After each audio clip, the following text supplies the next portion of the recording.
ലീഡിൻ്റെ success പോഡിയത്തിൽ ഇന്ന് നമ്മോടൊപ്പം ഉള്ളത് ഈ കഴിഞ്ഞ KS പരീക്ഷയിൽ 9ാം റാങ്ക് നേടിയ ദിവ്യ മുരളിയാണ്. ദിവ്യയെ സ്വാഗതം ചെയ്യാം. ദിവ്യ ലീഡിൽ സുപരിചിതമായൊരു മുഖമാണ്. ലീഡ് IASൽ ഫാക്കൽറ്റി ആയിട്ടും മെൻറ്ററായിട്ടും ദിവ്യയുടെ വർക്ക് ചെയ്ത സമയത്ത് തന്നെ ലീഡ് ഇക്കോസിസ്റ്റത്തിൻ്റെ ഒരു അവിഭാജ്യ ഘടകമായിരുന്നു ദിവ്യ. എന്തായാലും ദിവ്യയെ സ്വാഗതം ചെയ്യുമ്പോൾ വളരെ സന്തോഷം ലീഡിലേക്ക്. സക്സസ് പോഡിയത്തിൽ നമ്മുടെ ഒരു ഫാക്കൽറ്റിയോ സ്റ്റുഡൻറ്റിനോ മെൻറ്ററെയോ കാണുമ്പോൾ വളരെ സന്തോഷമാണ്. ഓക്കെ, സോ അഭിനന്ദനങ്ങൾ ദിവ്യ. എന്തായാലും ഈ ഒരു പരീക്ഷയുടെ പ്രോസസ്സ് എനിക്ക് തോന്നുന്നു വിട്ടുകൊടുക്കാത്ത ഒരു മാനസിക നിലയുടെയും നിശ്ചയദാർഢ്യത്തിൻ്റെയും കൂടിയാണ്. കാരണം ആദ്യത്തെ 2020-21 സമയത്ത് നടന്ന ആദ്യത്തെ KS മെയിൻസ് പരീക്ഷ എഴുതിയിരുന്നു. അപ്പോൾ അത് ക്ലിയർ ചെയ്യാൻ പറ്റില്ല എന്നുള്ളത് രണ്ടാമത് ഒരു അവസരം കിട്ടിയപ്പോൾ മാക്സിമം വിട്ടുകൊടുക്കാതെ അത് നേടിയെടുത്തു. എന്തായാലും അതിൻ്റെ ഒരു വലിയൊരു ഇൻസ്പിറേഷണൽ സ്റ്റോറിയാണ്. ഇന്ന് നമുക്ക് പ്രിപ്പറേഷനെ കുറച്ച് ആസ്പെക്ട്സിനെ കുറിച്ച് സംസാരിക്കാം. റിസൾട്ട് വന്ന ദിവസം എന്താ തോന്നിയത്? റിസൾട്ട് അറിഞ്ഞപ്പോൾ ആദ്യം തോന്നിയത്? എൻ്റെ ഇൻ്റർവ്യൂ 23rd PSCയിൽ. അപ്പോൾ റിസൾട്ട് വരും എന്ന് പറഞ്ഞിരിക്കുന്നത് February 16th. അപ്പം 23 കഴിഞ്ഞ് ഞാൻ ഒരു ബ്രേക്ക് എടുത്തു. ഒരു 3-4 ദിവസം ഇങ്ങനെ സമാധാനമായിട്ട് ചുറ്റിക്കറങ്ങി കടന്നു. അത് കഴിഞ്ഞ് ഞാൻ ഇപ്രാവശ്യം പ്രിലിംസും പ്രിപ്പയർ ചെയ്യുന്നുണ്ട്, സിവിൽ സർവീസിൻ്റെത്. അപ്പോൾ അതിൻ്റെ ടെസ്റ്റ് അടുത്ത ശനിയാഴ്ചയുണ്ട്. അപ്പോൾ അതിൻ്റെ പോർഷൻസൊക്കെ ഇങ്ങനെ പതിയെ കവർ ചെയ്തുകൊണ്ടിരിക്കുന്ന സമയത്ത് ഞാൻ ഉച്ചയ്ക്ക് ഇരുന്ന് പഠിച്ചുകൊണ്ടിരിക്കുകയായിരുന്നു. ആ ടൈമിലാണ് ഈ റിസൾട്ട് വന്നു എന്നുള്ള കാര്യം ഇങ്ങനെ ഗ്രൂപ്പിൽ ആരൊക്കെയോ പറയുന്നത് ഞാൻ കേട്ടത്. അപ്പോൾ സത്യം പറഞ്ഞാൽ ഫസ്റ്റ് പാനിക്കായി. ഒന്ന് വരുമെന്ന് ഞങ്ങൾ ഒട്ടും പ്രതീക്ഷിച്ചിട്ടില്ല. വളരെ പെട്ടെന്ന് വന്നു. കാരണം എനിക്ക് നോക്കുകയാണെന്നുണ്ടെങ്കിൽ ഇൻ്റർവ്യൂ കഴിഞ്ഞിട്ട് ഒരാഴ്ച പോലും ആയിട്ടില്ല, അതിന് മുമ്പ് റിസൾട്ട് വന്നു എന്നുള്ളൊരു പേടിയുണ്ടായിരുന്നു സത്യത്തിൽ. അപ്പോൾ ഞാനിങ്ങനെ പതിയെ ആദ്യം 1-2 പ്രാവശ്യം സൈറ്റിലൊക്കെ പോയി നോക്കിയപ്പം റിസൾട്ട് അപ്ഡേറ്റ് ആയിട്ടില്ല. അപ്പോൾ ഗ്രൂപ്പിൽ ആരോ ഒരു PDF ഷെയർ ചെയ്തതെന്ന് ഞാൻ എടുത്ത് നോക്കിയപ്പോൾ 9th റാങ്ക് ഉണ്ടെന്ന് കണ്ടു. പിന്നെ സ്കോർ കാർഡും ഒക്കെ കണ്ടു. അപ്പോൾ എനിക്ക് ഭയങ്കര സന്തോഷം തോന്നി. പിന്നെ വീട്ടിൽ പതിയെ എല്ലാവരോടും പറഞ്ഞു റിസൾട്ട് വന്നു, 9th റാങ്കാണ്. അപ്പോൾ അവരും ഒന്നും എക്സ്പെക്റ്റ് ചെയ്യുന്നില്ല. ഞാൻ പറഞ്ഞു നമ്മൾ ഈ പ്രീ ഡേറ്റ് വന്നത് February 16th അല്ലെങ്കിൽ അതിന് ശേഷം അറിയുന്നുള്ളതാണ്. അപ്പോൾ ആരും എക്സ്പെക്റ്റ് ചെയ്തില്ല. അപ്പോൾ കിട്ടിയപ്പോൾ ഭയങ്കര ഹാപ്പി ആയിരുന്നു എല്ലാവരും. Very good. അപ്പോൾ അതിൽ തിരിഞ്ഞു നോക്കുമ്പോൾ കഴിഞ്ഞ അറ്റംപ്റ്റിനെ അപേക്ഷിച്ച് ഇത്തവണ KS പരീക്ഷയ്ക്ക് പ്രിപ്പയർ ചെയ്തപ്പോൾ എന്ത് മാറ്റമാണ് ദിവ്യ വരുത്തിയത്? What might have worked? ഈ പറഞ്ഞതുപോലെ ഞാൻ മറ്റുള്ള സ്ഥലങ്ങളിലും പോയപ്പോൾ പറഞ്ഞാണ്, ഞാൻ KSൻ്റെ പോർഷന് വേണ്ടിയിട്ട് ഒരിടത്തും ക്ലാസ്സിന് പോയിട്ടില്ല. ഞാൻ സിവിൽ സർവീസ് 2 പ്രാവശ്യം മെയിൻസിന് അപ്പിയർ ചെയ്ത ആളാണ്.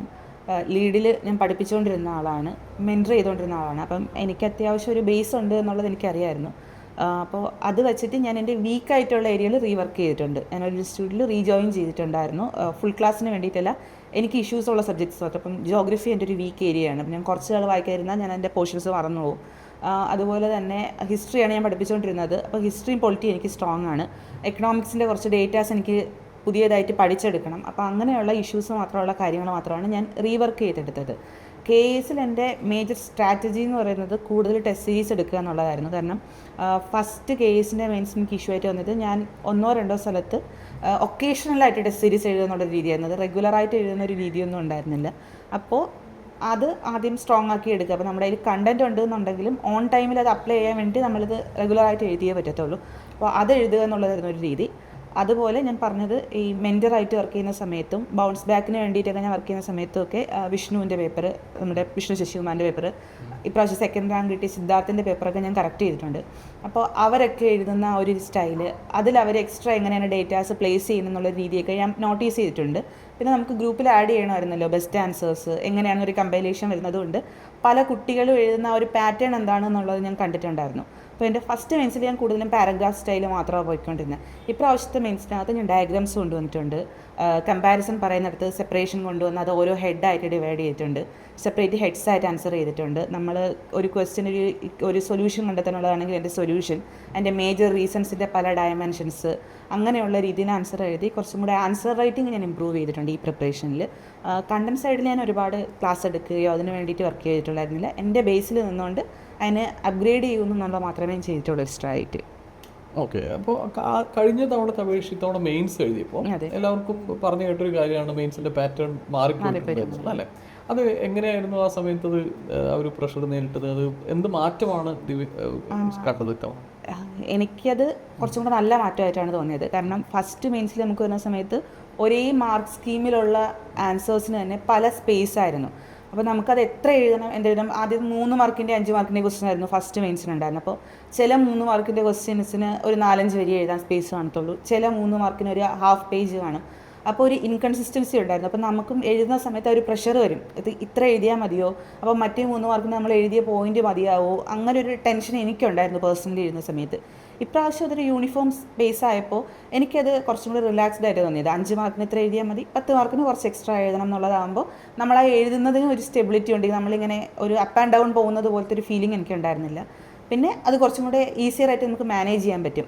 മറ്റേ നമ്മൾ ആദ്യം എക്സ്പെക്ട് ചെയ്യുന്നത് എല്ലാ 3 മാർക്കിനും ഇത്ര സ്പേസ് ആണെന്ന് എക്സ്പെക്ട് ചെയ്യുമ്പോൾ നമ്മൾ അതിലേക്ക് ഷ്രിങ്ക് ആവാനും പിന്നെ വീണ്ടും കൂടുതൽ വേണം എന്ന് പറയുമ്പോൾ അത്ര സാധനം കൂടെ എക്സ്ട്രാ കൊണ്ടുവരണം എന്നുള്ളൊരു ഇൻസെക്യൂരിറ്റി ഫീലിംഗ് എനിക്ക് ഫസ്റ്റ് മെയിൻസിലുണ്ടായിരുന്നു. ഇപ്രാവശ്യം അതെനിക്കൊരു ഇഷ്യൂ ആയിട്ട് തോന്നില്ല. ഈ ഒരു പാറ്റേൺ ആണ് കുറച്ചും കൂടി ബെറ്റർ എന്നാണ് എനിക്ക് തോന്നിയത്. ഏകദേശം എത്ര സ്പേസ് ഉണ്ട് ഓരോ ക്വസ്റ്റിനും? 5 മാർക്കിൻ്റെ ക്വസ്റ്റിന് 1 പേജും 10 മാർക്കിൻ്റെ ആകുമ്പോൾ 2 പേജസും ആയിരുന്നു. നമ്മൾ UPSCക്ക് എഴുതുന്ന അതേ ഒരു പാറ്റേൺ ആണ്. അപ്പോൾ നമുക്കത് UPSC എക്സ്പീരിയൻസ് ഉള്ള ആൾക്കാർക്ക് അത് കുറച്ചും കൂടി ഈസിയർ ആയിട്ട് ഹാൻഡിൽ ചെയ്യാൻ തോന്നും. കാരണം പല കുട്ടികളും മെയിൻസ് കഴിഞ്ഞിട്ടാണ് വന്ന് KSൻ്റെ മെയിൻസ് കൊടുത്തത്. അപ്പോൾ അവർക്ക് കുറച്ചും കൂടി ഈസി ആയിട്ട് അത് ഹാൻഡിൽ ചെയ്യാൻ പറ്റി കാണും. മറ്റേ മെയിൻസ് എഴുതിയവർക്ക് മാത്രമായിരിക്കും ഈ ഒരു കമ്പാരിസൺ കുറച്ചും കൂടി ഈസിയാണ്, അല്ലെങ്കിൽ ഇതായിരുന്നു കുറച്ചും കൂടി ബെറ്റർ എന്ന് തോന്നിയിട്ടുണ്ടാവുക. തീർച്ചയായിട്ടും. ഒരു പക്ഷേ ഞാനത് അതിലേക്ക് വരികയായിരുന്നു. UPSCയുടെ പ്രിപ്പറേഷൻ, UPSC സിവിൽ സർവീസ് പരീക്ഷയ്ക്ക് പ്രിപ്പയർ ചെയ്തത് ഇവ എത്രമാത്രം ഇത്തവണ നല്ലൊരു റാങ്കിലേക്ക് എത്താൻ സഹായിച്ചിട്ടുണ്ട് KSൽ? ഞാൻ പറഞ്ഞതുപോലെ എൻ്റെ മെയിൻ ബാക്ക്ഗ്രൗണ്ട് എന്ന് പറയുന്നത് UPSC ആണ്, പിന്നെ UPSCക്ക് പഠിപ്പിച്ചിരുന്നതുമാണ്. അപ്പോൾ UPSC ഉള്ള എനിക്ക് ഇതിൽ കേരള പോർഷൻസ് മാത്രമാണ് ഒരു കംപ്ലീറ്റ്ലി ന്യൂ തിങ് ആയിട്ട് വരുന്നത്. അപ്പോൾ എനിക്ക് അത് മാത്രം എക്സ്ട്രാ ഫോക്കസ് കൊടുത്താൽ മതിയാവും. ഒരു കേരള PSC ആസ്പിരൻ്റ് ആണെന്നുണ്ടെങ്കിൽ അവർക്ക് ഇതിലെല്ലാ പോർഷൻസും ഒരേപോലെ അവർ നോർമൽ PSCക്ക് പഠിക്കുന്നത് പോലെ അല്ലാതെ ഡിസ്ക്രിപ്റ്റീവിലേക്ക് മാറ്റിയും അധികം ഡേറ്റാസ് കൊണ്ടുവന്നൊക്കെ പഠിക്കേണ്ടി വരും.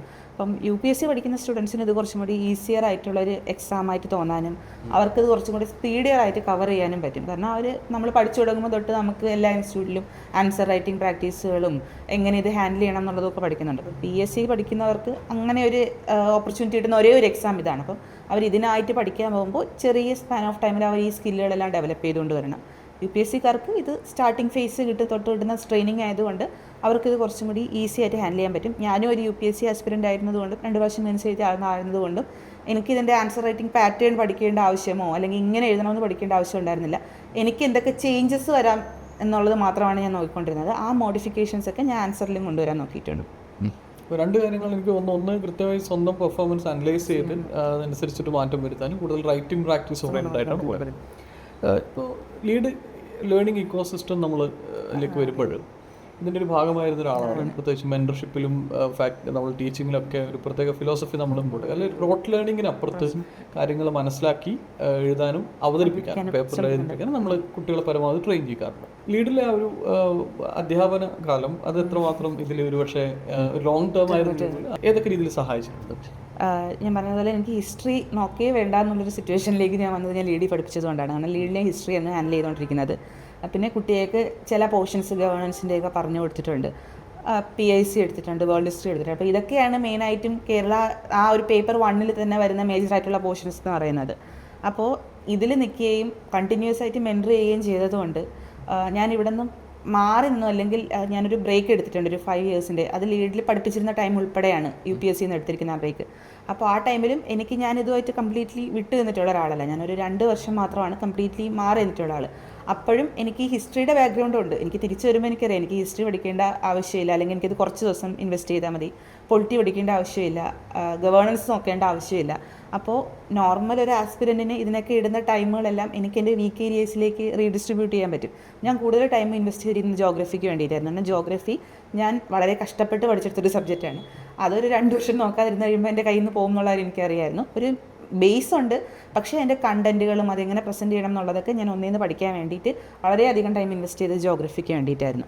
അപ്പോൾ അങ്ങനെ എനിക്ക് റീഇൻവെസ്റ്റ് ചെയ്യാൻ പറ്റുന്നത് എനിക്കിവിടെ പഠിപ്പിച്ച ഒരു ബേസ് ഉള്ളതുകൊണ്ടും, ഇതുപോലെ ഇങ്ങനെ റിപ്പീറ്റഡ് ആയിട്ട് പല ബാച്ചുകളിലും കയറി പഠിപ്പിക്കുമ്പോൾ എനിക്കിത് കാണാതെ അറിയാം, ഒരു പാട്ട് പോലെ ഇതിൻ്റെ മനസ്സിൽ കിടക്കുകയാണ്. അപ്പോൾ എനിക്ക് ഈ സാധനം എടുത്തൊന്ന് എൻ്റെ പേജ് നോക്കുമ്പോഴോ അല്ലെങ്കിൽ ഞാൻ തന്നെ പ്രിപ്പയർ ചെയ്ത കുട്ടികൾക്ക് കൊടുത്തിട്ടുള്ള സ്ലൈഡ്സ് നോക്കുമ്പോഴോ എനിക്ക് ഈ കാര്യം ഇങ്ങനെ ഓർമ്മ വരും. അപ്പോൾ എനിക്കതൊരു ഹിസ്റ്ററി സംബന്ധിച്ച് എനിക്കൊരു കേക്ക് വാക്കായിരുന്നു.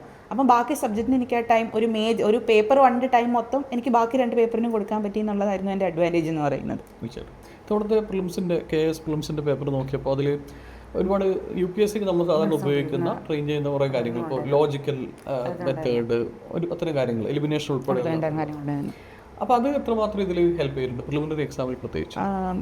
പ്രിലിംസിനായി പറയുന്ന പോലെ ഞാൻ ടെസ്റ്റ് സീരീസ് മാത്രമാണ് എടുത്തിട്ടുണ്ടായിരുന്നത്. അപ്പം അത്യാവശ്യം നല്ല ടെസ്റ്റ് സീരീസുകളൊക്കെ എടുത്തതുകൊണ്ട് പ്രിലിംസ് വലിയ ഇഷ്യൂ ഉണ്ടാവില്ല എന്നൊരു ധൈര്യം എനിക്കുണ്ടായിരുന്നു. പക്ഷേ എൻ്റെ ഉള്ളിലൊരു കോൺഫിഡൻസ് കുറവുണ്ടായിരുന്നു. ഞാൻ ഇപ്രാവശ്യത്തെ പ്രിലിംസ് കൊടുത്തിട്ട് എനിക്കതൊരു ചെറിയ മാർജിനിൽ കിട്ടാതെ പോയി. അപ്പം ആ റിസൾട്ട് വന്നതിന് ശേഷമാണ് KASൻ്റെ പ്രിലിംസ് കിടക്കുന്നത്. ഞാൻ എഴുതണോ വേണ്ടയോ എന്നുള്ളൊരു 2 മൈൻഡ് സെറ്റിലൊക്കെ നിന്ന് പഠിത്തം നിർത്തുക എന്നുള്ളൊരു പോയിന്റിൽ നിന്നാണ് ഓക്കെ പ്രിലിംസ് എഴുതി നോക്കാം എന്ന ഒരു ചിന്തയിലേക്ക് വരുന്നതും പ്രിലിംസ് എഴുതാൻ വരുന്നതും. അപ്പം പേപ്പർ 1 എനിക്ക് ഈസി ആയിരുന്നു, ഈ പറയുന്ന പോലെ ലോജിക്കൊക്കെ അപ്ലൈ ചെയ്യാൻ വരുന്നുള്ളൂ. പക്ഷേ പേപ്പർ 2 ആയിരുന്നു എനിക്ക് ഭയങ്കര ഈസി. കാരണം പേപ്പർ 2 ഞാനൊരു അരമണിക്കൂർ മുമ്പൊക്കെ എഴുതുന്നത് മോസ്റ്റ്ലി ലോജിക്കൽ പേപ്പറായിരുന്നു.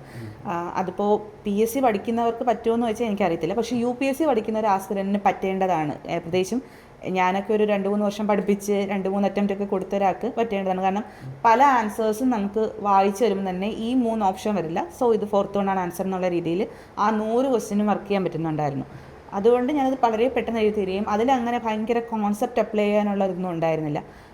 ലോജിക്കും നമ്മുടെ കയ്യിലുള്ള ഡേറ്റാസിന് ടൈംലി ആയിട്ട് അപ്ലൈ ചെയ്യുകയാണെന്നുണ്ടെങ്കിൽ, അല്ലെങ്കിൽ ആ കൊടുത്തിരിക്കുന്ന സെൻറ്റൻസിനെ 1-2 പ്രാവശ്യം ശ്രദ്ധിച്ചൊന്ന് വായിക്കുമ്പോൾ നമുക്കതിൻ്റെ ആൻസർ ഓട്ടോമാറ്റിക്കായിട്ട് കിട്ടുന്നുണ്ടായിരുന്നു. ആ പേപ്പർ 2ൻ്റെ സ്കോറായിരിക്കും എനിക്ക് കുറച്ചും കൂടി സ്കോറ് KASൻ്റെ സ്കോർ ഇപ്രാവശ്യം വളരെ കൂട്ടി വെച്ചിട്ട് അവർ വളരെ കുറച്ച് ആൾക്കാരെയാണ് മെയിൻസിലേക്ക് എടുത്തത്. അപ്പോൾ ആ ഒരു സ്കോറിൻ്റെ അപ്പുറത്തേക്ക് പോകാൻ ഹെൽപ്പ് ചെയ്തിട്ടുള്ളത് ഈ ലോജിക്കൽ ട്രെയിനിങ്ങും പേപ്പർ 2ലുള്ള പെർഫോമൻസും എന്നാണ് ഞാൻ വിശ്വസിക്കുന്നത്. സെപ്പറേറ്റ് മാർക്സ് ഇപ്പോഴും അറിയത്തില്ല, പക്ഷേ പേപ്പർ 2നായിരിക്കും കുറച്ചും കൂടെ മാർക്ക് കൂടുതലെന്ന് ഞാൻ വിശ്വസിക്കുന്നു. മെയിൻസ് പരീക്ഷയോടടുത്ത് എത്ര നേരം വരെ പഠനത്തിൽ മാറ്റി വെക്കുമായിരുന്നു? ഒരു ആവറേജ് ഒരു day how does it look like? Normally ഒരു ആസ്പിരൻ്റ് എടുത്ത് നോക്കുമ്പോൾ ഞങ്ങൾ 14 മണിക്കൂർ 16 മണിക്കൂറൊക്കെ കണക്ക് പറയും. ഞാനൊരു 8 അവർ കൺസിസ്റ്റൻ്റ് ആയിട്ട് പഠിച്ച ദിവസങ്ങളുണ്ടോ എന്ന് ചോദിച്ചാൽ ഇല്ലയെന്ന് ഞാൻ സത്യസന്ധമായിട്ട് പറയും. കാരണം ഞാൻ പറഞ്ഞതുപോലെ എനിക്കൊരു കുഞ്ഞുണ്ട്. അപ്പോൾ ഇതിനിടയിൽ അവന് സുഖമില്ലാതാവുന്ന ദിവസങ്ങളിലൊക്കെ എനിക്കൊന്നും പഠിക്കാൻ പറ്റിയിട്ടില്ല. പിന്നെ ചില ദിവസങ്ങളിൽ എനിക്കൊരു ഹെൽത്ത് ഇഷ്യൂ ഉണ്ട്. അപ്പം എനിക്ക് എഴുതുന്നതിന് ഭയങ്കര ലിമിറ്റേഷൻസ് ഉള്ള സമയമാണ്. ഞാൻ അനന്തപുരിയിൽ ട്രീറ്റ്മെൻറ്റ് എടുത്തുകൊണ്ടിരിക്കുന്ന ടൈമിലൊക്കെയാണ് എൻ്റെ മെയിൻസിൻ്റെ എക്സാം തുടങ്ങുന്നത്. അപ്പോൾ ഞാൻ വളരെ എഴുത്ത് കുറച്ച് വായന കൂട്ടി കേൾക്കുന്നത് കൂട്ടിയ ഒരാളാണ്. അപ്പോൾ എനിക്ക് കേൾക്കുന്ന കാര്യങ്ങളെ ഭയങ്കരമായിട്ട് റീകളക്ട് ചെയ്യാനൊരു എബിലിറ്റി ഉണ്ടെന്നുള്ളത് ഞാൻ അഡ്രസ്സ് ചെയ്തിട്ടുണ്ട്. അപ്പോൾ എനിക്ക് ക്ലാസ്സസ് കേൾക്കുമ്പോൾ ഞാനത് ശ്രദ്ധിച്ച് കേൾക്കുകയാണെന്നുണ്ടെങ്കിൽ നോട്ട് എഴുതിയില്ലെങ്കിൽ അതിൻ്റെ ഒരു മേജർ ചങ്ക് എൻ്റെ മനസ്സിലുണ്ടായിരിക്കും. പിന്നെ അതൊരു കൺസൈസ് നോട്ടാക്കി മാറ്റാനായിരിക്കും എനിക്കിഷ്ടം. അതായത് ഞാനൊരു ഈ എക്കണോമിക്സിൻ്റെയൊക്കെ ഫുൾ പോർഷൻസിന് ഞാനൊരു 40 പേജസിലേക്ക് ചുരുക്കിയിട്ടുണ്ടായിരുന്നു. ഡേറ്റാസും ഡെഫിനിഷൻസും അങ്ങനെയുള്ള എല്ലാ കാര്യങ്ങളുമായിട്ട്. അപ്പോൾ അങ്ങനെയുള്ള നോട്ടുകൾ ഉണ്ടാക്കാൻ ഞാൻ ശ്രദ്ധ തിരിച്ചു. അതിൻ്റെ കൈ വയ്യാത്തതും കൂടി കൊണ്ടായിരുന്നു. അത് കഴിഞ്ഞതിന് ശേഷം ഞാൻ ഏതാണ്ട് മെയിൻസിനോട് അടുപ്പിച്ചിട്ടുള്ള സമയത്ത് ഒരു 8 അവർ 9 അവറൊക്കെ സിംഗിൾ സ്ട്രെച്ചിലിരുന്ന് വായിക്കാൻ ശ്രമിച്ചിട്ടുണ്ട്. പക്ഷേ എനിക്കങ്ങനെ സിംഗിൾ സ്ട്രെച്ചിലിരിക്കുന്നതും ഇഷ്യൂ ആയിരുന്നതുകൊണ്ട് ഞാൻ ബ്രേക്കുകൾ എടുത്ത് ഒരു സെപ്റ്റംബറൊക്കെ ആയ ടൈമിലാണ് ഞാൻ കൂടുതലും ടൈം ഇൻവെസ്റ്റ് ചെയ്ത് തുടങ്ങിയത്. അതുവരെ എന്നെക്കൊണ്ട് പറ്റുന്ന ടൈമിൽ ഞാൻ എൻ്റെ വീക്കർ ഏരിയാസിനെ കൂടുതൽ കവർ ചെയ്ത് മാക്സിമം ടെസ്റ്റ് സീരീസ് എഴുതുമായിരുന്നു ചെയ്തത്. ഈ പറയുന്ന പോലെ എനിക്ക് അപ്ലൈ ചെയ്യുന്നതിലായിരിക്കും കുറച്ചുകൂടി ഇഷ്യൂ എന്നുള്ളത് ഞാൻ മനസ്സിലാക്കി ടെസ്റ്റ് സീരീസുകളെല്ലാം ടൈമിൽ എഴുതി അത് കവർ ചെയ്യാൻ നോക്കിയിട്ടുണ്ടായിരുന്നു. പോർഷൻസ് എനിക്ക് കിട്ടുന്ന ടൈമിൽ എനിക്ക് അറിയാത്ത കാര്യങ്ങളെ ആദ്യം പഠിച്ചു തീർക്കി അറിയാവുന്നുള്ളതിനെ എനിക്ക് അവസാനമായാലും കവറപ്പ് ചെയ്യാന്നുള്ളൊരു വിശ്വാസം എനിക്കുണ്ടായിരുന്നു. അപ്പോൾ ഹിസ്റ്ററിയൊക്കെ എനിക്ക് അവസാനമായാലും നോക്കി തീരാൻ പറ്റുന്നുള്ളതുകൊണ്ട് അറിയാത്ത പോർഷൻസും കേരള ഹിസ്റ്ററിയുടെ പോർഷൻസും ഒക്കെ ഞാൻ ആദ്യം നോക്കി ക്ലാസ്സുകളൊക്കെ കേട്ട് നോട്ട് റെഡിയാക്കി വെച്ചിട്ട് അത് പിന്നീട് ഈ സെപ്റ്റംബറിന് ശേഷമുള്ള ടൈമിലിരുന്ന് റിവൈസ് ചെയ്ത് കംപ്ലീറ്റ് ചെയ്തെടുക്കുക ചെയ്തിരുന്നു. ഓക്കെ, ഇൻ്റർവ്യൂ പ്രിപ്പറേഷൻ എങ്ങനെയായിരുന്നു? ഒന്നാമത്തെ കാര്യം മെയിൻസ് കിട്ടുമെന്ന് എനിക്ക് യാതൊരു വിശ്വാസം ഉണ്ടായിരുന്നില്ല. കാരണം എനിക്ക് പറയുന്ന പോലെ എൻ്റെ ഫസ്റ്റ് KS മെയിൻസ് എനിക്ക് കിട്ടിയിട്ടില്ല. അപ്പോൾ ഇപ്രാവശ്യത്തെ KSൻ്റെ മെയിൻസിൻ്റെ ക്വസ്റ്റ്യൻസ് വന്നപ്പോൾ വളരെ അൺഎക്സ്പെക്റ്റഡ് ആയിട്ടുള്ള ക്വസ്റ്റ്യൻസ്, എസ്പെഷ്യലി പേപ്പർ 1 PK റോസിയുടെ ക്വസ്റ്റ്യൻ ആണെന്നുണ്ടെങ്കിലും കാവുമ്പൽ ശങ്കരപ്രിയൻ്റെ ക്വസ്റ്റ്യൻ നമ്മൾ എക്സ്പെക്റ്റ് ചെയ്യുന്ന കാര്യമേ അല്ല. അതുപോലെ നെല്ലിൻ്റെ ആ ബാക്ക്ഗ്രൗണ്ട് സെറ്റിംഗ് ഒക്കെ. അപ്പം ആ ക്വസ്റ്റ്യൻസൊക്കെ ഞാൻ ആദ്യം സ്കിപ്പ് ചെയ്ത ക്വസ്റ്റ്യൻസാണ്. പിന്നെ എനിക്ക് ആകെ PK റോസിയുടെ കാര്യത്തിൽ അറിയാമെന്നുള്ളത് സെലോയുടെ സിനിമ കണ്ട എക്സ്പീരിയൻസ്. നെല്ലിൻ്റെ കഥയാണെങ്കിലും അങ്ങനെ തന്നെയാണ്. ഞാനൊരു സിനിമ കണ്ടതും കുറച്ച് ആ ബുക്ക് വായിച്ച എക്സ്പീരിയൻസ് ആയിരുന്നു. ദെൻ കാവുങ്കൽ ശങ്കരപ്പണിക്കരുടേതാകുമ്പോൾ നമുക്ക് മലയാളം ഓപ്ഷനിലാണ് എൻ്റെ. അപ്പം കാർമൻ എന്ന് പറഞ്ഞിട്ടൊരു സ്റ്റോറി നമുക്ക് പഠിക്കാനുണ്ട്. അപ്പോൾ ആ സ്റ്റോറി ഓർമ്മയുണ്ട്. പ്ലസ് പരിണയം മൂവിയിൽ വിനീതിൻ്റെ ക്യാരക്ടർ ഇതാണ് എന്നുള്ളത് അന്ന് പഠിക്കുന്ന സമയത്ത് ആരോ പറഞ്ഞ ഓർമ്മയുണ്ട്. അപ്പോൾ ഈ കുറച്ച് കാര്യങ്ങൾ എൻ്റെ മൈൻഡിലുണ്ട്. ഇത് പോരാ 10 മാർക്കിനും 5 മാർക്കിനും എഴുതാൻ വേണ്ടിയിട്ട്. അപ്പോൾ അതൊക്കെ എഴുതി വെച്ചിട്ടുണ്ട്. അപ്പോൾ ഇതിനൊക്കെ എങ്ങനെയാണ് സ്കോർ ഇടുന്നത് എന്നുള്ളതിനെക്കുറിച്ച് എനിക്കൊരു ടെൻഷനും, അതുപോലെ എങ്ങനെ ഇതൊരു സ്കോർ ചെയ്യും, ഇതിൻ്റെ കീഴിൽ ഇവരെന്താണ് എക്സ്പെക്റ്റ് ചെയ്യുന്നത് എന്നുള്ളത് എനിക്ക് അറിയത്തില്ല. അപ്പോൾ ഇത് കിട്ടുമോ എന്ന് നോക്കുമ്പോൾ ഞാൻ വിചാരിച്ചു മേ ബി കിട്ടത്തില്ലായിരിക്കും. ഇങ്ങനെ വളരെ കുറച്ച് ആൾക്കാരെ എടുക്കുന്നുള്ളൂ. അപ്പോൾ മെയിൻസിൻ്റെ റിസൾട്ട് വന്നു എന്നറിഞ്ഞു കഴിഞ്ഞിട്ട് ഞാൻ രാത്രി വരെ റിസൾട്ട് നോക്കിയിട്ടില്ല. എന്നാൽ എനിക്ക് കിട്ടില്ല എന്നുള്ളതായിരുന്നു എൻ്റെ ചിന്ത. അപ്പോൾ അത് കഴിഞ്ഞ് ഞാൻ വളരെ പതുക്കെ ആർക്കൊക്കെ ഉണ്ട് എന്നറിയാനില്ല, എനിക്ക് പരിചയമുള്ള ആരെങ്കിലും എൻ്റെ തൊട്ടപ്പുറത്ത് നിന്ന് ആൾക്കാർക്കൊക്കെ ഉണ്ടോ എന്നറിയാൻ വേണ്ടി ഇങ്ങനെ നോക്കി. അപ്പോൾ എനിക്ക് എൻ്റെ റോൾ നമ്പർ ഓർമ്മയില്ല. പിന്നെ PSCയുടെ നമ്മുടെ പേഴ്സൺ ഓൺ ടൈം രജിസ്ട്രേഷൻ്റെ സൈറ്റിൽ കയറിയപ്പോൾ അതിലൊരു മെസ്സേജ് കിടക്കുന്നു അങ്ങനെ നമ്മുടെ റിസൾട്ടിൻ്റെ സൈഡിൽ. ഞാനിങ്ങനെ നോക്കുമ്പോൾ ഓപ്പൺ ചെയ്യുമ്പോൾ KSൻ്റെ മെയിൻ ലിസ്റ്റിലുണ്ട് എന്നുള്ളതാണ് കാണുന്നത്. അപ്പോൾ ഞാൻ വിചാരിച്ചു ഓക്കെ ഇത് പ്രിലിംസ് കിട്ടിയ മെസ്സേജ് ആയിരിക്കും എന്ന് വിചാരിച്ചു. അത് കഴിഞ്ഞ് നോക്കുമ്പോൾ താഴേക്ക് സ്ക്രോൾ ചെയ്യുമ്പോൾ വീണ്ടും നമ്പർ കിടപ്പുണ്ട്. അപ്പോഴാണ് ഞാൻ എടുത്തിങ്ങനെ ശ്രദ്ധിക്കുന്നത് ഇത് ഞാൻ തന്നെയാണ് എന്നുള്ള കാര്യം. അപ്പോൾ മെയിൻ ലിസ്റ്റിലുണ്ടെന്നുണ്ടാവുമ്പോൾ ആദ്യം കുറച്ച് നേരം ഞാനിത് പ്രോസസ്സ് ചെയ്യാനെടുത്തു. ഓക്കെ എനിക്ക് മെയിൻസ് കിട്ടി പ്രാവശ്യം എന്നുള്ളത് എനിക്ക് സന്തോഷവും അത്ഭുതവും ഉള്ള കാര്യമായിരുന്നു. അത് കഴിഞ്ഞിട്ട് ഞാൻ എൻ്റെ ഹസ്ബൻഡിനെ വിളിച്ച് പറഞ്ഞു എനിക്ക് മെയിൻസ് KSൻ്റെത് കിട്ടിയിട്ടുണ്ട്. പിന്നെ വീട്ടിൽ പറഞ്ഞു. അപ്പോൾ പല ആൾക്കാരും ഇത് കഴിഞ്ഞ് ഇൻ്റർവ്യൂവിൻ്റെ പ്രിപ്പറേഷൻസൊക്കെ പല ഇൻസ്റ്റിറ്റ്യൂട്ടും സ്റ്റാർട്ട് ചെയ്തു. എനിക്കിത് കിട്ടുമോ കിട്ടൂലെന്ന് ഉറപ്പില്ലാത്തത് തൊട്ട് ഞാൻ ഇൻ്റർവ്യൂവിൻ്റെ ക്ലാസ്സിനൊന്നും വളരെ കാര്യമായിട്ട് പോയിട്ടുണ്ടായിരുന്നില്ല. പിന്നെ പതിയെ ഞാൻ എല്ലായിടത്തും മെസ്സേജ് അയച്ച് ഇൻ്റർവ്യൂവിൻ്റെ ക്ലാസ്സസ് ആക്സസ് ചെയ്ത് തുടങ്ങി. ലീഡ് ചെയ്യുന്നായിരുന്നു എനിക്ക് ഫസ്റ്റ് കോംപ്രിഹെൻസീവ് ക്ലാസ്സസ് സ്റ്റാർട്ട് ചെയ്യുന്നത്. നമുക്കൊരു 5 ദിവസത്തെ സെഷനും ഓരോ സബ്ജക്റ്റ് വെച്ചിട്ടുള്ള കാര്യങ്ങളൊക്കെ. അപ്പം ഞാൻ അതിൽ നിന്നുള്ള നോട്ട്സൊക്കെ എക്സ്ട്രാക്ട് ചെയ്ത് അത് വെച്ച് ആദ്യം എങ്ങനെയാണ് ഇൻ്റർവ്യൂവിന് പ്രിപ്പയർ ചെയ്ത് പോയിൻറ്റ്സ് പറയേണ്ടതെന്നുള്ളൊരു കാര്യം ഡീകോഡ് ചെയ്തെടുത്തിട്ടുണ്ടായിരുന്നു. പിന്നെ ഞാൻ പതിയെ മോക്സ് കൊടുക്കാൻ തുടങ്ങി. അപ്പോൾ ഞാൻ ഈ 2 വർഷം അടച്ചിരുന്നതിൻ്റെ ഇമ്പാക്റ്റ് എല്ലാവരും ഉണ്ടായിരുന്നു. കാരണം എനിക്ക് ആൾക്കാരോട് സംസാരിക്കാനും ആൾക്കാരെ ഫേസ് ചെയ്യാനും ഒക്കെ വളരെ ഇഷ്യൂ ഉണ്ടായിരുന്നു. ഞാൻ വളരെ പാനിക്കാവാനും സ്റ്റേജ് ഫിയർ എന്ന് പറയുന്ന സാധനം ആദ്യമായിട്ട് എൻ്റെ ഉള്ളിലേക്ക് വരാനും ഒക്കെ തുടങ്ങി. അപ്പോൾ എൻ്റെ ആദ്യത്തെ നമുക്ക് ഞാൻ സംസാരിച്ചിട്ടേ ഇല്ല. ഞാനിങ്ങനെ എന്ത് പറയണം എന്നറിയാതെ ഭയങ്കര ടെൻസ്ഡ് ആയിട്ടിരുന്ന അവസാനം അവരെന്നോട് വളരെ റിലാക്സ്ഡ് ആയിട്ട് പതുക്കെ പിന്നീട് ഒന്ന് സംസാരിച്ചാൽ മതി എന്ന് പറഞ്ഞു. അപ്പോഴും എനിക്ക് നല്ല പെർഫോമൻസ് ആയിരുന്നില്ല അതെനിക്കറിയാം. പിന്നെ ഞാൻ ഇതുപോലെ വീട്ടിൽ പോയിട്ട് കുറച്ച് ChatGPTയിലൊക്കെ മോക്ക് ഇൻ്റർവ്യൂ എടുത്ത് അത് ഓറൽ സ്പീക്കിംഗ് കൊണ്ടുവന്ന് എൻ്റെ സ്പീക്കിംഗ് സ്കില്ലിനെ ഒന്ന് റിവൈവ് ചെയ്യാൻ ശ്രമിച്ചു. ദെൻ ലീഡിലേക്ക് മോക്ക് വരുന്ന സമയത്തും എനിക്ക് ഇംഗ്ലീഷിൽ സംസാരിക്കുക എന്ന് പറയുന്നത് എന്നെക്കൊണ്ട് പറ്റാത്തൊരു കാര്യമായിട്ട് മാറി എന്നുള്ളൊരു തോന്നൽ എൻ്റെ കയ്യിലുണ്ടായിരുന്നു. അപ്പോൾ ഇംഗ്ലീഷിന് എൻ്റെ ഫസ്റ്റ് മോക്ക് ലീഡിലാണ് വരുന്നത്.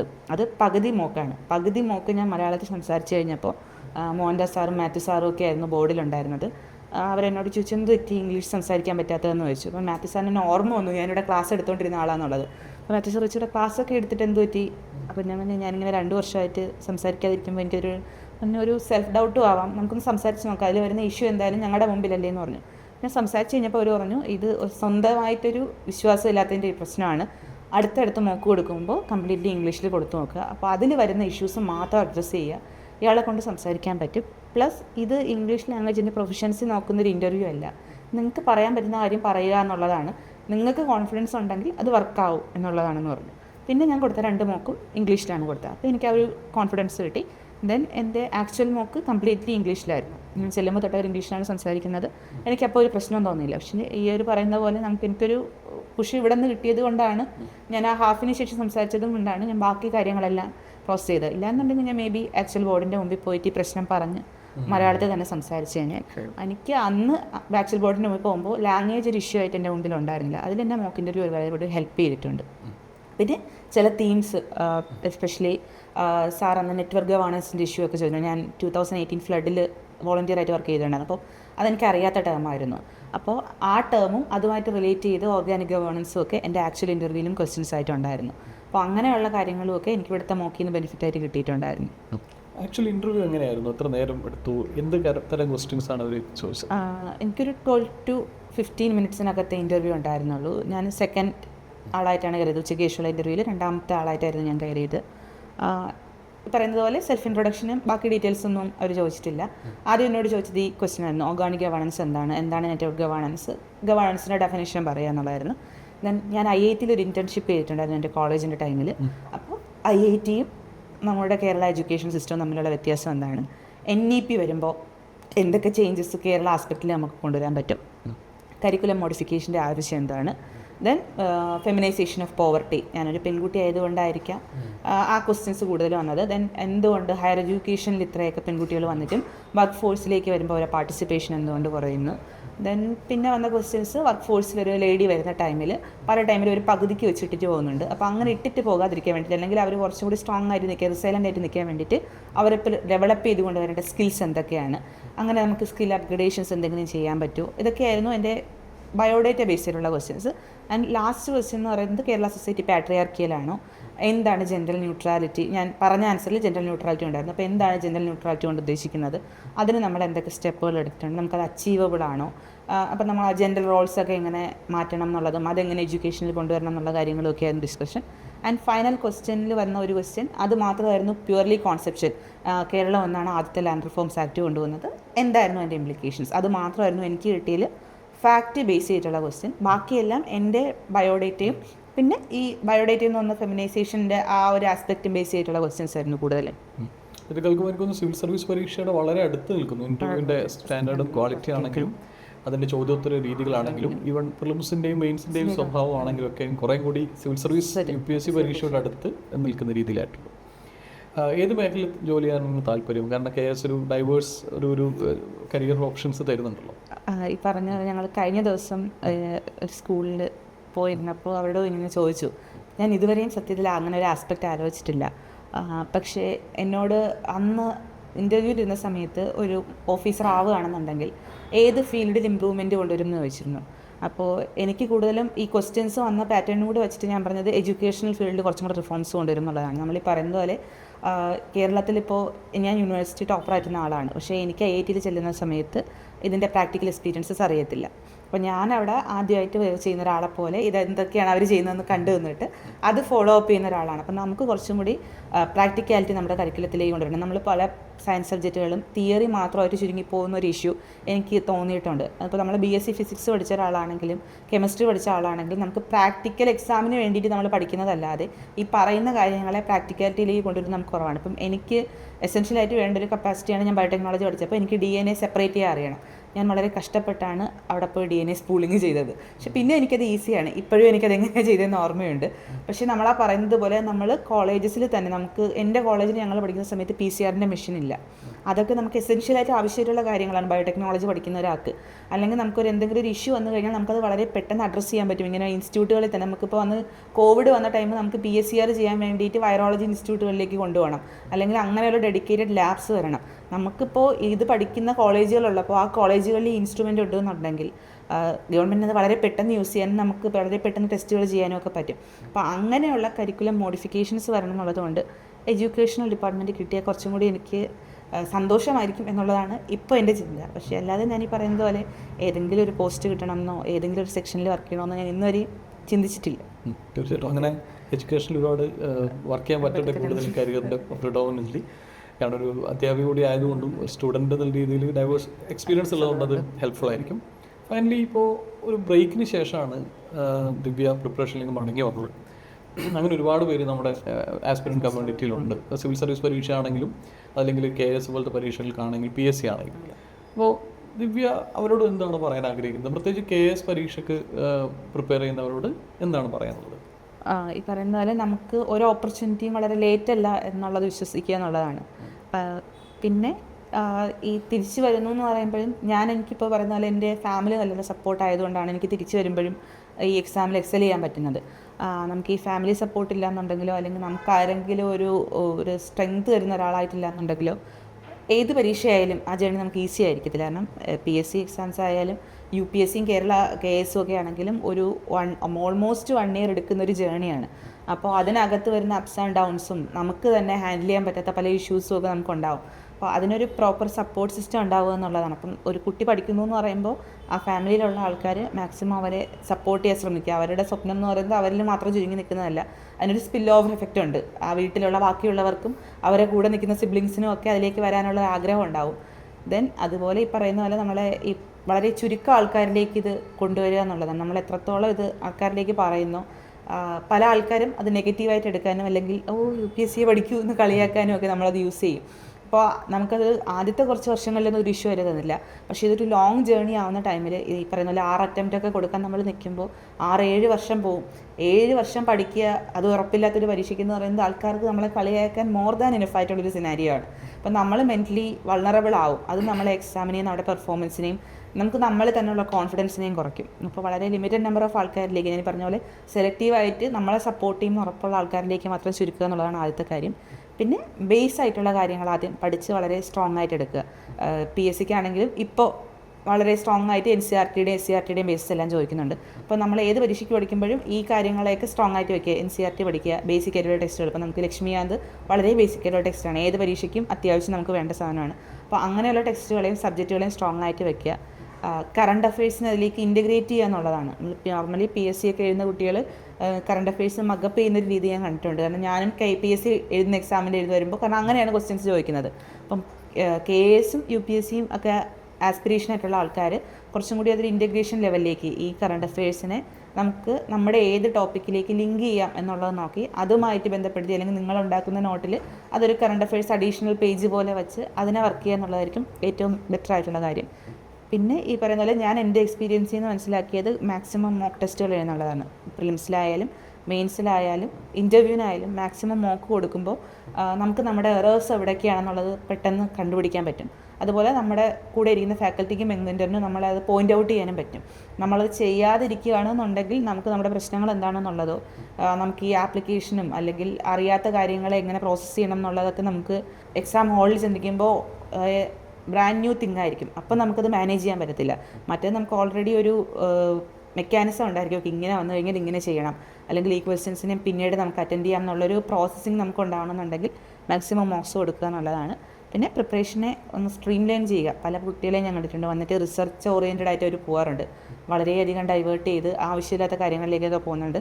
അതിൻ്റെ ആവശ്യമില്ല. നമുക്ക് പ്രീവിയസ് ഇയർ ക്വസ്റ്റ്യൻസ് ഒക്കെ നോക്കുമ്പോൾ മനസ്സിലാവും ഇന്ന ഫ്രെയിംവർക്കിനകത്ത് നിന്നാൽ നമുക്ക് അത്യാവശ്യം എല്ലാ ക്വസ്റ്റ്യൻസും ആൻസർ ചെയ്യാൻ പറ്റും. പിന്നെ അതിന് പുറത്തുനിന്ന് വരുന്ന സാധനം എല്ലാവർക്കും പുതിയതായിരിക്കും, അപ്പോൾ എല്ലാവർക്കും ഒരുപോലെ അതിൽ പെർഫോം ചെയ്യാൻ പറ്റത്തുള്ളൂ. അപ്പോൾ അകത്ത് നിൽക്കുന്ന സാധനങ്ങളെ നമ്മുടെ സ്ട്രെങ്ത് ആയിട്ട് മാറ്റുക എന്നുള്ളതാണ്. തീർച്ചയായിട്ടും. എനിക്ക് തോന്നുന്നു ഇന്നത്തെ ഒരു സംഭാഷണത്തിൽ ഉരുത്തിരിഞ്ഞു വന്നൊരു കാര്യം, ഒന്ന് ദിവ്യയുടെ ഒരു ക്വാളിറ്റി ആയിട്ട് ഞാൻ മനസ്സിലാക്കിയത്, ഒരു ബ്രേക്ക് അല്ലെങ്കിൽ ഒരു പഠനത്തിൽ നിന്ന് വിട്ട് നിന്നെങ്കിലും രണ്ടാമതൊരു അവസരം, എപ്പോഴും നമുക്ക് ജീവിതം രണ്ടാമതൊരു അവസരം തരണമെന്നില്ല. പക്ഷേ ആരും പറഞ്ഞതുപോലെ രണ്ടാമതൊരു അവസരം when life gives you a second chance, അത് maximum make the most out of it എന്നുള്ളതാണ്. പലപ്പോഴും UPSC പ്രിപ്പയർ ചെയ്യുന്ന പല കുട്ടികളും നമ്മളോട് ഇപ്പോഴും ചോദിക്കാറുണ്ട്, PSC എക്സാം എഴുതണോ, അതല്ലെങ്കിൽ IBയുടെയോ മറ്റ് എക്സാംസ് എഴുതേണ്ടതുണ്ടോ എന്നൊക്കെയുള്ള ചോദ്യം. ഈ ചോദ്യങ്ങൾ എനിക്കൊന്ന് പ്രിപ്പറേഷൻ സർക്കിൾ ഉണ്ടായിരുന്ന എല്ലാവരും ചോദിച്ചിട്ടുണ്ടാവും സ്വയം. അപ്പോൾ ഒരു ഉത്തരം നമ്മുടെ മുമ്പിലുണ്ട്, ദിവ്യ. അപ്പോൾ എന്തായാലും എല്ലാ ആശംസകളും മുമ്പോട്ട് കരിയറിലോട്ട് ആലോചിക്കുമ്പോൾ. ഇപ്പോൾ ഞാൻ ഈയിടെ കേട്ടൊരു ഗാനത്തിലെ വരികൾ വളരെ ഉചിതമാണ് ദിവ്യയുടെ യാത്ര കേൾക്കുമ്പോൾ. ഒന്നുകൂടെ തുടങ്ങാൻ വിരി എന്ന് പറഞ്ഞ പോലെ ഈ യാത്ര ഒരുപക്ഷെ പലർക്കും പ്രചോദനമാവട്ടെ. ഒരുപാട് കാരണങ്ങൾ കൊണ്ടും സാഹചര്യങ്ങൾ കൊണ്ടും, പ്രത്യേകിച്ച് നമ്മുടെ സ്ത്രീകളും പെൺകുട്ടികളും ഉൾപ്പെടുന്ന ആസ്പിരൻസിൽ ഒരു ഭാഗം പലപ്പോഴും ബ്രേക്ക് എടുക്കേണ്ടി വരാറുണ്ട്. നമ്മുടെ ഒരുപാട് ഇൻസെക്യൂരിറ്റി തരുന്നൊരു പരീക്ഷയുടെ പ്രോസസ്സാണ്. അപ്പോൾ എന്തായാലും ദിവ്യയ്ക്ക് എല്ലാ ആശംസകളും നേരുന്നതോടൊപ്പം ഈ പ്രോസസ്സിൽ ഒത്തിരി ലെസൺസ് നമുക്ക് ദിവ്യയുടെ യാത്രയിൽ നിന്ന് എടുക്കാനുണ്ട്. അപ്പോൾ thank you so much Divya, and all the best for